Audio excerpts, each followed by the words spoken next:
Life of a disability. Now, depending on what disability you have, it could be vastly different from the experiences I have to the experiences you have or to the experiences you're wondering about. But today we're going to break down life of a disability, and I hope you enjoy it. First, I want to introduce you to the channel. If you're new, this channel, it's all about bringing positivity and showing you a better way to bring success in your life. I hope that you will join me on this journey, and if you haven't already, please like, comment, or subscribe and get more content. Alright, so now as for this video, I had made a video about Crip Camp, and there hasn't been a whole lot of you that's seen it, but in Crip Camp I broke it down into certain categories. And I'm going to be breaking these different categories down. So this is a review of Crip Camp, only when it comes to disabilities. They talk about different things, and I will give my 2 cents on those different things. So I hope you enjoy that. And yeah, let's see life of a disability. So it was her first time experiencing somebody else helping her other than her parents. And I try to imagine what that necessarily would feel like, especially right away if I had an accident. It was something that I lived with throughout all of my childhood since I was born. I think I'd also have a different opinion on that. But when I think about it, I've only had parents and brothers, sisters help around 5 years post-accident, maybe more 3-4 years post-accident, and it wasn't awkward for me. I think by that point I had already been so used to having people help that I was comfortable with my disability and comfortable with other people doing it, no matter which individuals there are. No, it's interesting because there's some people where I'll get a bad vibe from. And I want to say I'm more uncomfortable with people like that than any others. And I have friends and siblings that have helped me that are way more capable than some nurses. Would you believe that? Because while some people are extremely book smart, they are not hands-on. But what brings up another thing is I think about certain nurses that I have, certain encounters that I've had, and being that it's not a parent, not a figure that you have to act a certain way or say a certain thing, because maybe that's what is expected from you, or that's how society portrays how we should respect our parents and this and this and that. It doesn't allow you to express a certain side of yourself that you may have. That if it is a different person other than your parents, you can joke around about certain things that you typically wouldn't. But for me, I'm an open book. No matter if it's parents or whatever, I'm going to talk how I like to. But I know for a lot of people, that's kind of how it is. Another thing was, at this camp, you could do whatever you wanted to do. They were explaining how when you were home, when it came to being picked on a team, you wouldn't be. But here, you would have to be or go up to bat. And if you didn't hit it, you still wouldn't get to go to the next base. And when it comes to exclusion in high school, I guess I didn't do any gym stuff, but I never felt that. And I still haven't really to this day. Maybe a little kid would kind of look at you and, have questions. But, well, that's one thing I never experienced. But I know for a lot of people that is something that they go through, and it's a very serious thing.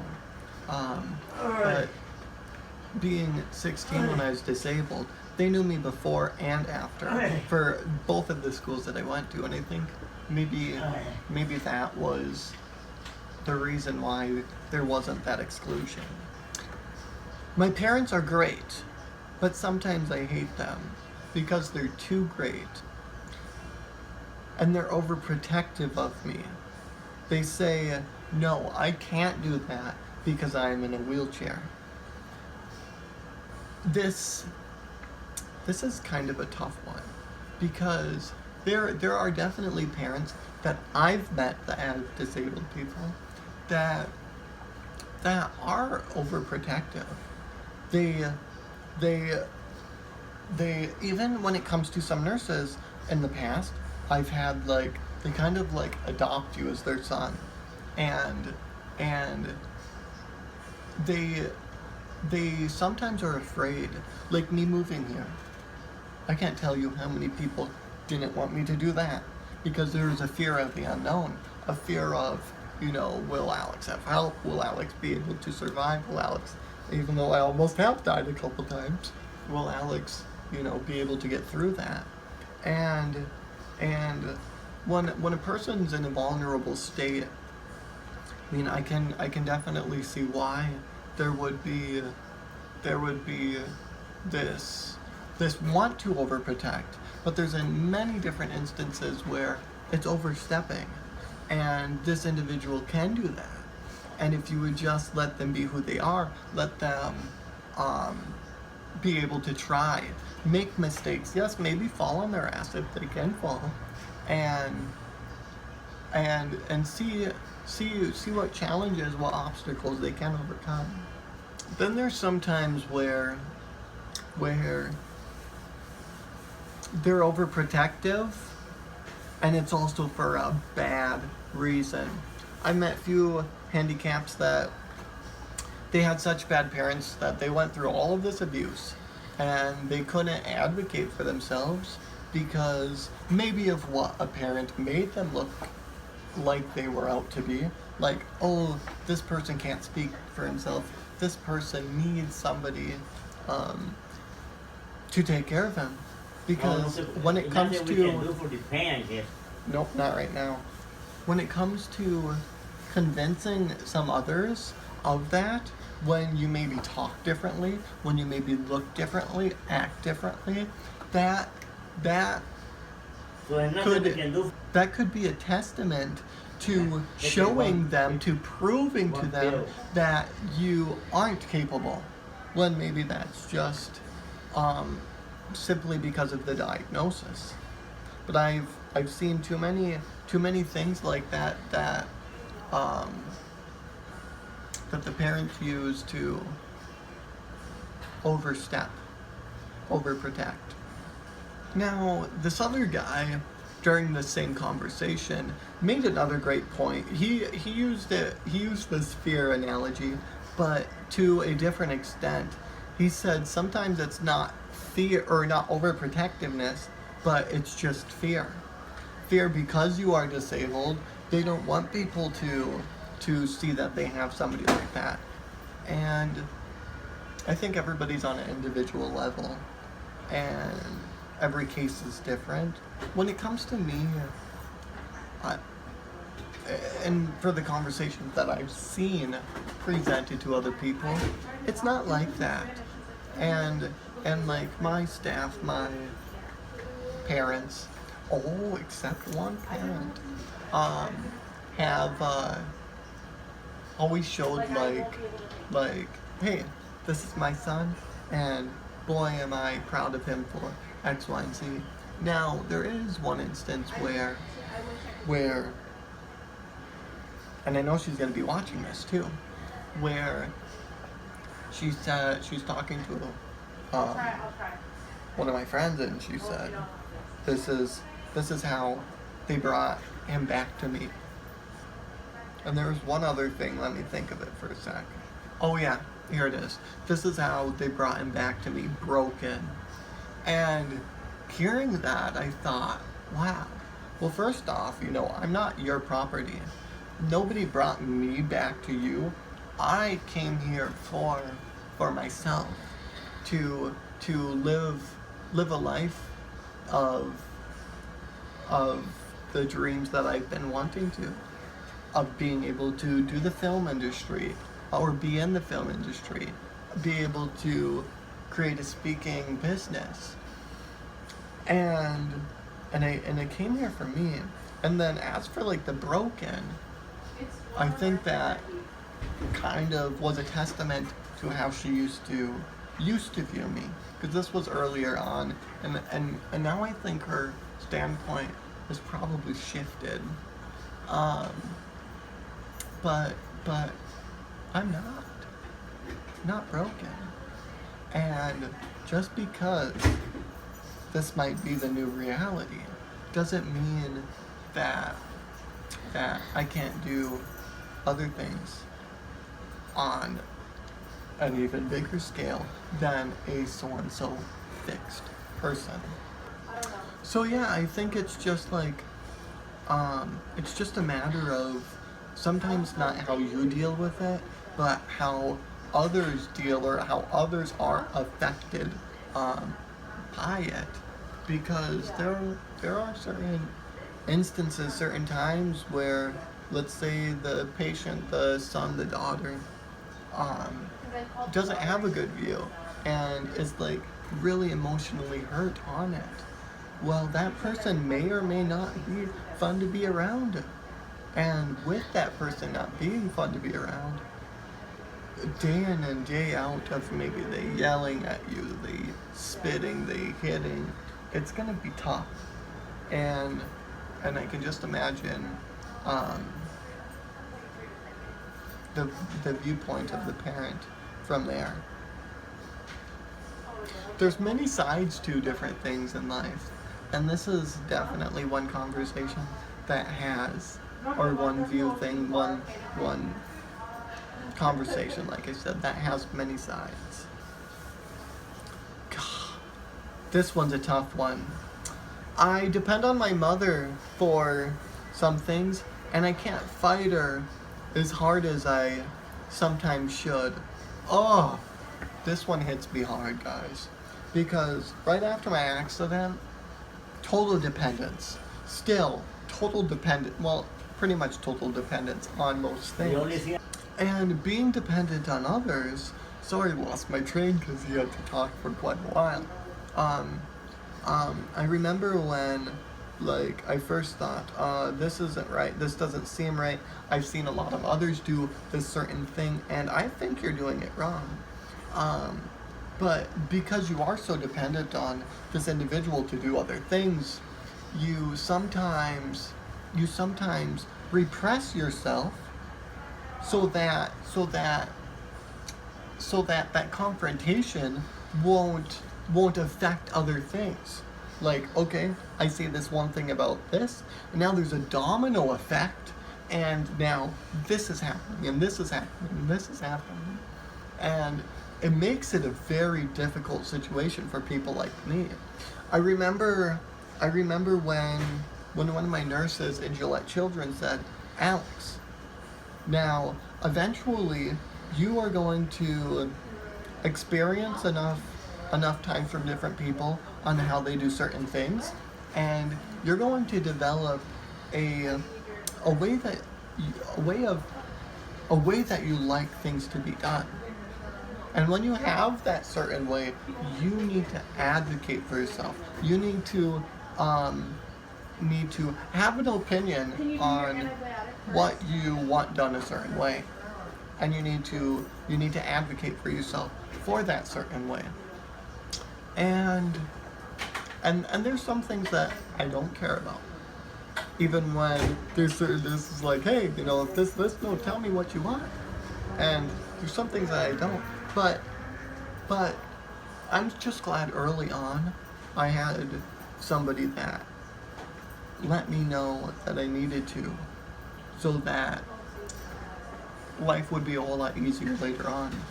Now, during one of the homes that I was at right after my accident, this foster care, it's kind of like foster care. I had my own bedroom, apartment, and bathroom, but there's like 4 other, well, some of them were disabled, some just elderly.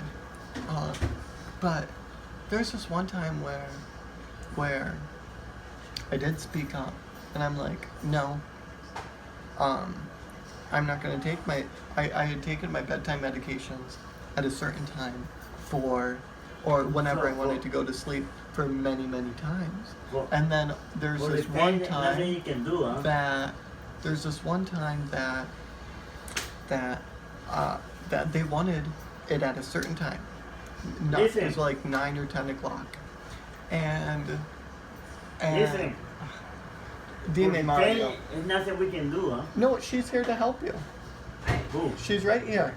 And when I had said no, I don't want it at this certain time, and I had fought it for a while, she retaliated, and the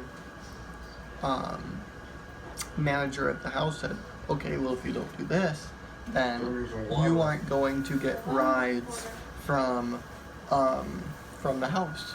So when you want to go to the movies, when you want to go out to eat, we aren't going to provide that for you because of you refusing to do this. And that's illegal. That's hugely discriminatory against me and my right to choose if and when I will take medications. And there's things like that can make it difficult.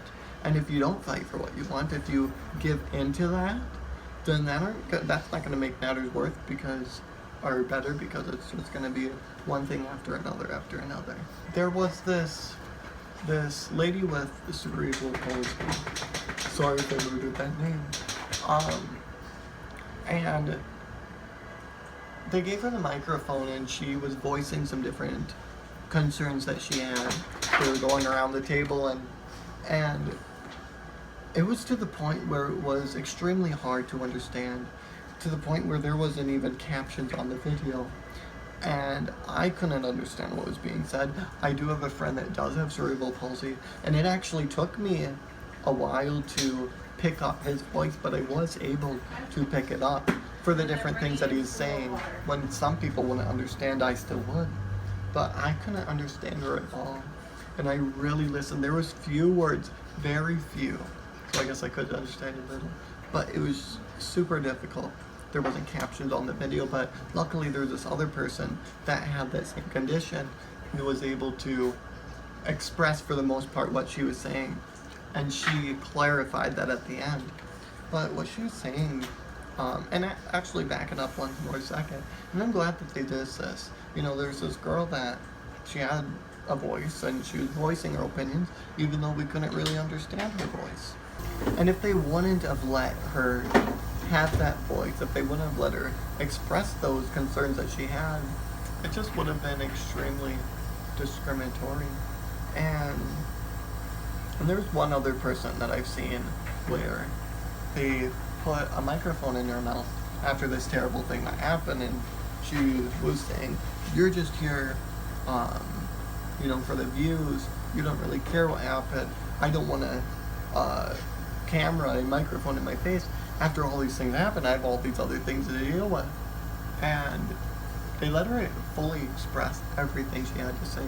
Even though she said she didn't want a microphone in her face, they still continued to let her say everything that she needed to say at that moment. And that's a very good thing. But as for the things that she had concerns about, the guy with cerebral palsy said she was expressing that she had lost her right to privacy. And right to privacy is a huge thing, I know, for me and for other disabled people. Having the right to be alone, the right to be with who you want, when you want, and whoever you don't want to have as well. And being able to be with a certain person and at that same time without is also important. And luckily I haven't really had a problem with that much. There would be certain times where there's an invasion of privacy from the house, from where I was at. People would just walk through the door without any concern of if I was doing anything, if I cared for them to be in. Okay, and then there was this point where let's rephrase. There was this company that was built for the disabled to help the disabled. And I just thought it was kind of like an interesting idea. And yesterday, I actually had to help this disabled person. He wanted a blanket. He's like, muy frío está aquí. And I said, es verdad, yo necesito una otra persona. So I found that other person, and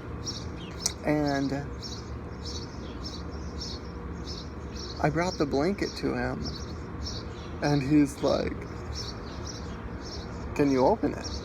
And I'm thinking, wow, I wish you would have asked me that before I threw it on you. And this was actually 2 days ago. Today I did it again. This time I knew that I needed to open it. And like with this blanket, opening a blanket with hands that don't move, kind of hard. And I still can't do it the full way, but at least I can like unfold like the major parts. But that first day that I was helping him with the blanket, I couldn't grab it back from the bed to my lap.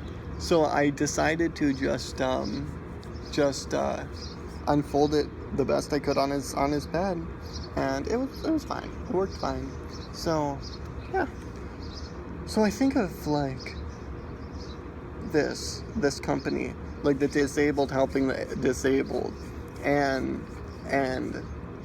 it's quite fascinating, because while I know like I can't do all of the certain things, but like imagine like a blind person, easy.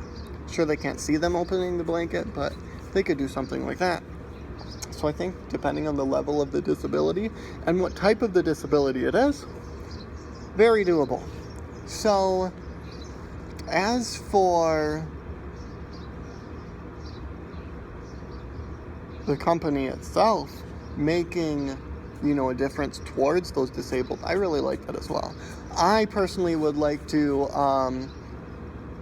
buy a few homes that are just for the disabled, and and really help them out that way, because even like me trying to find a place, it's tremendously difficult. So the other part, I'm not exactly sure what category I'm going to put this under, but there was this disabled lady and she was using a cane, and she wanted to pretend that she didn't have this disability by not using this cane, but she knew when it came to getting up from one position to the next, and even just walking in general was kind of difficult.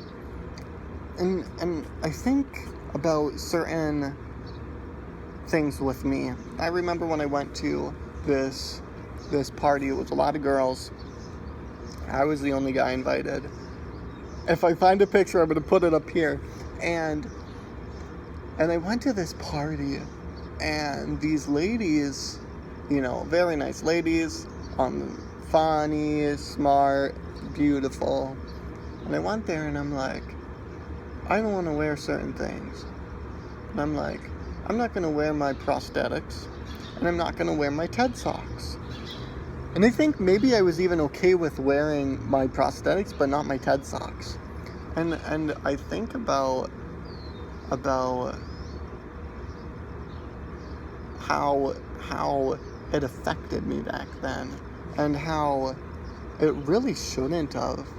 And I think eventually we become comfortable in our own TED socks, and others in our own skin, and we realize that it's a part of who I am. And if they aren't comfortable, if they aren't accepting of it, that's their problem. That's not mine. And it's a hard point to get to for a lot of us, I think, because a lot of us were so affected by what others think, and going away from that takes a lot of work, a lot of self-development. And I'm finally glad that I'm to the point where I'm comfortable being how I am. Now, at the same time, if I go to an important thing, let's say I'm hired for a speaking engagement, am I going to wear, wear a certain thing or dress a certain way? Oh, absolutely, guys, because I'm presenting my business at that point. I'm presenting what I represent, if that makes any sense. So while right now, if I wanted to go out on the town, I can't tell you how many times I won't wear shoes, just my prosthetics, because personally, sometimes the shoes isn't that comfortable. And just using, or just going in that is much easier. Because sometimes I get pressure sores, I get pressure points from using that. So why put myself through that situation? I think comfort definitely comes before looks in certain situations like that. I think this movie really set the stage when they said they were going to trial going to school. It was on a trial base because at the time, a lot of people like him were being sent to institutions. Oh, can you imagine? I can't even imagine being sent to an institution just because I'm quadriplegic. It blows my mind. And I'm glad that he was outgoing and he didn't make matters worse. He's a good kid. He's saying hey, we're all right, and there's nothing to fear. There's nothing to be ashamed of. Nothing to be pity about either. It's good. The first dance, guys. The first dance where these disabled people with disabilities, where these people with disabilities danced. I loved it. For how expressive they were, it just made me smile. Because people being that comfortable in their skin, it's amazing. I love it. I love it. I love it. If you ever guys want to dance one day, let me know. We'll find a place. I've never done that because in Minnesota there really wasn't the area. But with here, there's the places, and excited to try it out. This is another example of somebody trying to hide a disability. He was up to 15 and he was still wearing diapers. And he, didn't want anybody else to know. It kind of really affected him. I'll let that airplane go by. But then he was saying that, at camp, everybody had something wrong with their body or going on with their body. And it was okay. You're in a group where, because they're dealing with it, they aren't gonna view you differently because of it, and it really helped a lot of them, and would help a lot of people be able to better cope. And I don't like to use that word because sometimes it's not a matter of coping. Somebody's like, Alex, how do you cope with your disability? I don't cope with it. We all have abled people. We all have the ability to run, but sometimes you guys don't like running. Maybe you guys hate running. Even though you have that ability, you don't want to ever run. Well, how do you cope with not running? You don't cope with it. You don't need to cope with it because it's not a matter of coping. It's a matter of, seeing all the different things in life, seeing all the different things that you can enjoy. Birds right by me, like this bird. And what's one thing? What's walking? What's running? It's one thing. There's so many things in life. You just have to find what makes you happy and do what makes you happy. I can't remember if it was polio or something else, guys. I'm so sorry. But she used to have to go to school. And there was this school upstairs that were for these disabled individuals. These individuals that were disabled. I am not good at that, but I know a lot of, or some disabled people are offended. And this one person asked, like, if she was sick, and she's like, no, I'm not sick. And, like, she, like, was pretty hurt by it, because she had been asked this question, you know, many times, and now knew that people didn't see her as, like, a person. They just saw her as a person that's sick and that's trying to get better. And this word, better, as well. At some point you're going to see this, or me when I talk about this other word that I can't think about. But better is another one.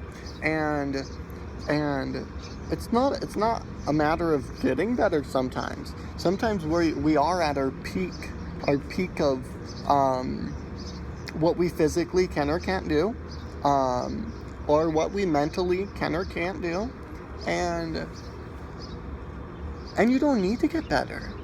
You know, you're okay just how you are. And